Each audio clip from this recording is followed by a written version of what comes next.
looking to buy a car, looking to lease a car, and you worried that you can't get a car and you can't prove your income. Well, if you have excellent credit and you pay your bills on time, they may not ask for proof of income. You know, they may not ask. You might get a no POI call. What is no POI? POI is proof of income. Remember,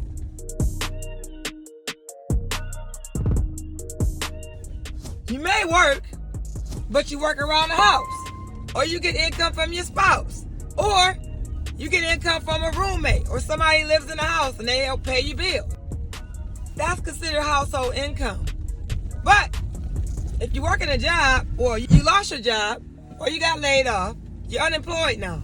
What you're going to do, put on that credit application, you're going to put your last previous job.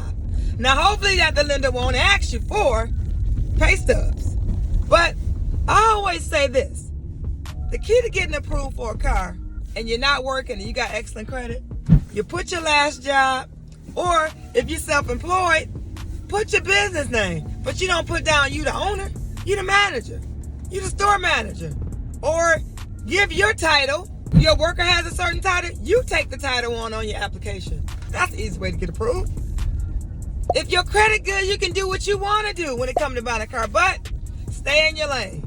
You know you haven't had a $60,000 car, a $50,000 car, and that's what you want to get, and you barely have credit, and you have a high credit score.